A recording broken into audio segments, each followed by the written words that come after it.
안녕하세요. 저도 제가 살면서 이런 이야기의 주인공이 될 줄은 몰랐습니다. 원래대로라면 올 가을에 결혼할 예정이었던 20대 후반의 여성입니다. 열길 물속은 알아도 한길 사람 속은 모른다더니 그게 바로 예비시모를 두고 한 말은 아니었을까 싶어요. 저희 친정아버지는 친구분들을 참 좋아하시던 분이셨습니다. 그렇다 보니 여러 번 보증을 서주셨던 것 같아요. 그러다 결국 몇몇 분들과 연락이 끊어지면서 그 책임을 오롯이 아버지가 지게 되었습니다. 감당할 수 없는 빚과 스트레스를 술로 달래시던 아버지는 알코올 중독 증세를 보이셨고, 그날도 술을 드시고 늦은 밤까지 거리를 헤매이시다 달리는 차에 치여 세상을 떠나셨습니다. 그게 제 나이 12살 때 있었던 일이에요. 그 이후로 저와 어머니는 외할머니 댁으로 가야만 했어요. 외할머니는 당시 원래 저희가 살던 동네에서 1시간쯤 떨어진 곳에 살고 계셨어요.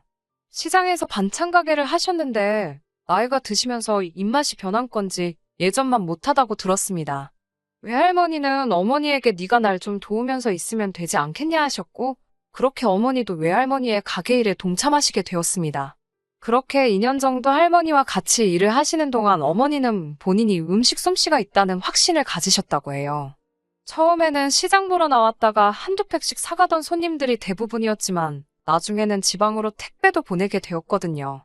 하지만 제가 중학교에 입학한 직후 외할머니가 지병으로 쓰러지시면서 다시 한번 저희 모녀의 인생에는 먹구름이 드리워졌습니다. 외할머니는 오래 버티시지 못하시고 돌아가셨어요. 어머니는 너무나 힘들어하셨지만 동시에 이제 또 어떻게 먹고 살아야 할지 고민하시는 눈치였습니다. 저는 어머니께 반찬 가게 말고 식당을 하시는 건 어떻겠냐고 물었습니다. 어머니도 혼자서 그 많은 반찬을 할 수도 없는 노릇이고, 그렇다고 남에게 맡기자니 믿을 수가 없다 하시면서 그럼 한 가지 메뉴만 파는 식당을 해볼까 하시더라고요. 그렇게 저희 어머니는 해장국 집을 열었습니다. 매일 밤 더 맛있는 해장국을 끓이시기 위해 돼지뼈들과 씨름하시는 어머니를 보며 저 역시 열심히 공부를 했어요. 그리고 어머니는 운 좋게 택시회사와 공사장이 밀집한 지역에 가게를 낼 수 있었습니다. 하루에 딱 80그릇만 팔면서 혹시 손님들이 술이라도 드시고 일터로 돌아가시면 위험하다며 술도 팔지 않으셨지만, 그래도 어머니의 해장국은 늘 인기가 좋아 저녁 7시가 되기도 전에 가게 문을 닫을 수 있을 정도였습니다. 그렇게 한자리에서 오래 장사를 하시니 장사는 날이 갈수록 잘 되었고, 나름 입소문을 타면서 분점을 내지 않겠냐는 연락도 받기 시작하셨습니다. 당연히 라디오와 텔레비전에도 소개가 되었고, 그렇게 매출도 급성장하기 시작했습니다. 가게를 내느라 어머니와 저는 반지하에서 살아야만 했는데, 어느 순간 그 집도 크진 않지만 아파트로 변해 있었습니다. 하지만 단지 이 때문에 제가 어머니를 존경하는 것은 아닙니다. 제가 어머니를 존경하는 이유는 어머니의 끈기와 인내심 그리고 남을 돕는 마음 때문입니다. 어머니는 해장국집을 연 이후로 매달 정기적으로 학생들을 후원하고 계셨어요. 처음에는 소액으로 시작하셨지만 지금은 한 달 매출의 10%는 꼭 기부금으로 지출하고 계세요. 제가 하루는 어머니께 그렇게 고생해서 번 돈인데 얼굴도 모르는 사람을 돕는다고 하면 아깝지 않냐고 하자, 우리가 힘들 때 외할머니가 우리에게 손을 내밀어 주셨듯이 어머니도 힘든 누군가에게 손을 내밀어 줄 수 있는 사람이고 싶다고 하시더라고요. 어머니가 저를 잘 키워주시기 위해서 밤낮으로 피땀 흘려 일하신다는 걸 알았기에 저 역시 죽기 살기로 공부를 했습니다. 비록 다른 친구들처럼 과외나 유명 학원을 다니는 등의 사교육은 받지 못했지만 저한테 허락된 한에서는 후회 없이 공부했어요. 덕분에 서울 명문대 경영학과에 진학할 수 있었습니다. 경영학과에 진학했던 이유는 언정계 어머니의 사업을 정말 기업화 시켜보고 싶었기 때문입니다. 그리고 학교를 다니면서도 장학금을 놓치지 않기 위해 공부에만 매달렸어요. 그렇게 2학기가 지나고서야 알게 되었습니다. 어머니는 제가 장학금을 받으면 그 돈을 다시 제 이름으로 기부하고 계셨어요. 제가 하루는 기부하는 게 그렇게 좋으시냐 물으니 이 덕이 쌓이고 쌓여서 우리 딸 인생의 복으로 돌아올 거라고 생각하면 얼마나 기쁜지 모른다고 웃으며 대답하시더군요. 그리고 정말 어머니 덕분인지 저는 대학교 졸업과 동시에 남들이 그렇게 들어가기 힘들다는 대기업에 입사할 수 있었습니다. 게다가 어머니의 사업도 나날이 커져서 결국에는 가게 2개를 더 냈습니다. 하나는 심지어 저희 회사 옆에 위치하고 있었습니다. 하지만 제가 이 가게 딸이라는 건 아무에게도 말하지 않았습니다. 제가 무슨 부잣집 기업가 딸도 아닌데 그런 이야기를 제 입으로 하는 게 좀 민망하더라고요. 동료들도 부담을 느끼진 않을까 걱정도 됐었고요. 다만 사람들이 오늘 점심은 거기 가서 먹을까 하면 괜히 기대하게 되고 또 맛있게 먹었다며 음식을 칭찬하는 걸 들으면 기분이 정말 좋더라고요. 그리고 그 회사에서 지금의 남자친구를 만났습니다. 남자친구는 저보다 1년 일찍 입사한 상황이었고 그렇다 보니 제가 회사 생활에 잘 적응할 수 있도록 많은 도움을 주었습니다. 저도 그런 남자친구에게 많이 기댔고 그렇게 서로 금세 가까워졌습니다. 하루의 대부분을 회사에서 함께 보내면서 연애까지 하다 보니 결혼을 생각하지 않는 게 오히려 이상할 지경이었네요. 2년 정도 지났을 무렵 남자친구는 우리 그냥 같이 살지 않을래라며 프로포즈를 해왔습니다. 어머니는 이미 제가 만나는 사람이 있다는 건 알고 계셨기에 제가 프로포즈를 받았다고 했을 때 정말 좋아하셨습니다. 하지만 저에게 혹시 그 집에서 우리 딸을 반대하면 어쩌지라며 걱정을 하시더라고요. 그래서 제가 왜 나를 반대하냐고 물으니 어떤 집들은 아빠 없이 컸다고 하면 싫어하는 것 같더라라며 말끝을 흐리시더군요. 아빠가 없는데도 아빠 있는 친구들보다 더 멋있게 컸는데 그럼 오히려 더 좋아하셔야 하는 거 아니냐며 제가 신경 쓰지 마시라고 말씀드렸어요. 어머니는 나는 우리 딸이 어딜 가든 사랑받는 사람이면 좋겠다며 좋은 남자 만나서 시부모님 사랑 듬뿍 받고 살아야 된다고 하시더군요.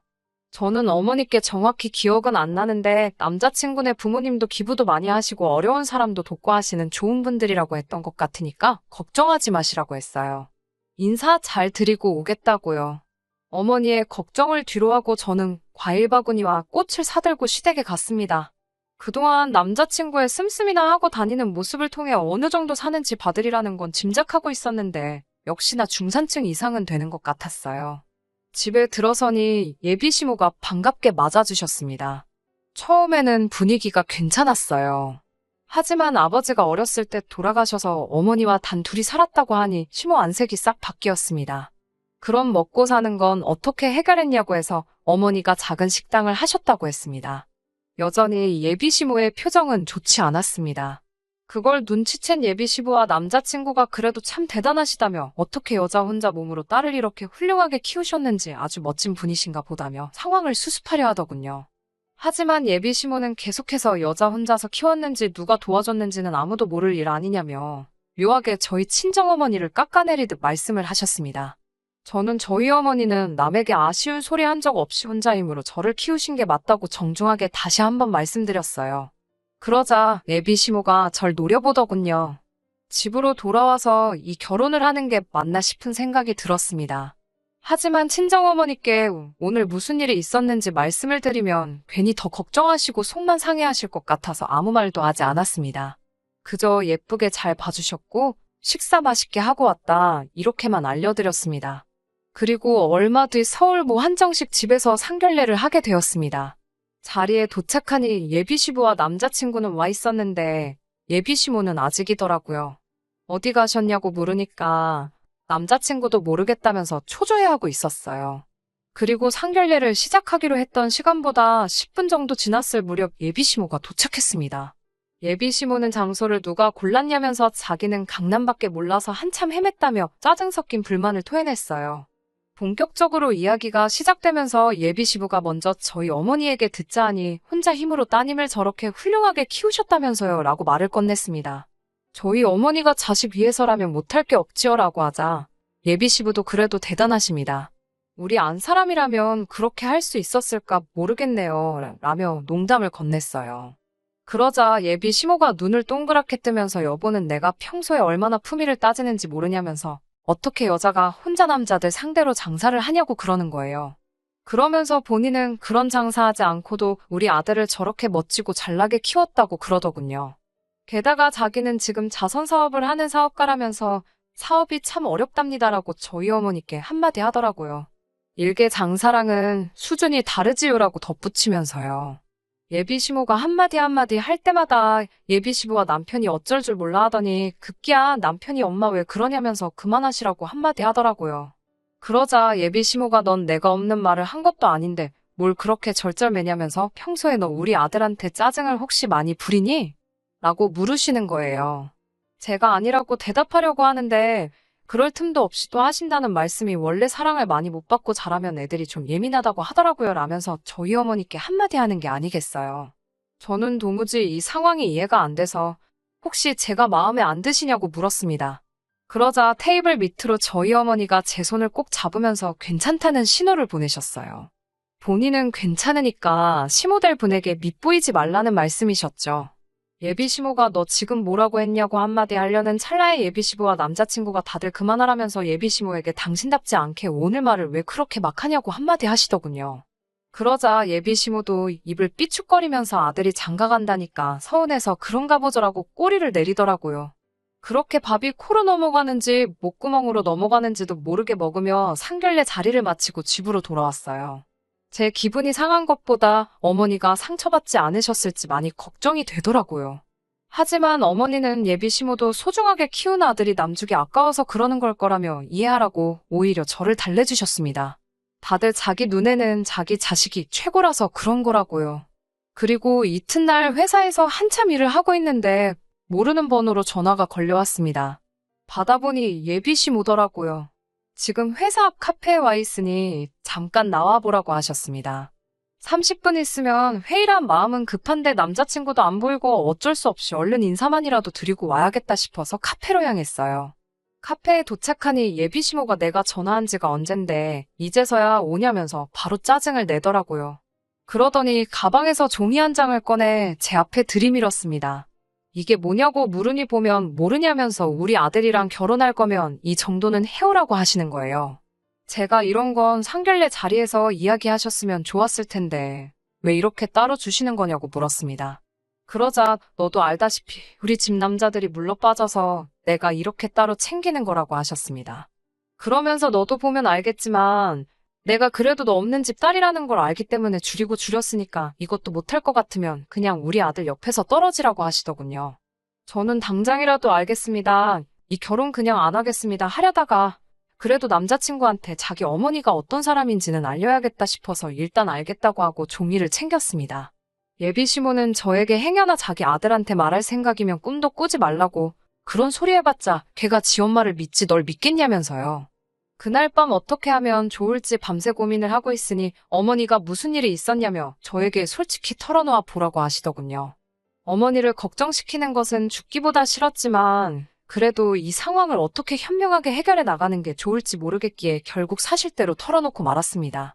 단지 제가 아버지 없이 자랐다는 이유로 왜 이렇게 많은 걸 요구당해야 하는지 모르겠다는 것과 이렇게 하는 결혼이라면 하고 싶지 않다고 했어요. 묵묵히 들어주시던 어머니는 결국 눈물을 보이시며 아무리 부족함 없이 키운다고 노력을 했는데도 이렇게 저를 힘들게 한다면서 어미로서 미안하다고 사과를 하시는 거예요. 그러면서 돈이라면 걱정하지 말고 사랑하는 사람과 결혼 준비를 하라고 하셨습니다.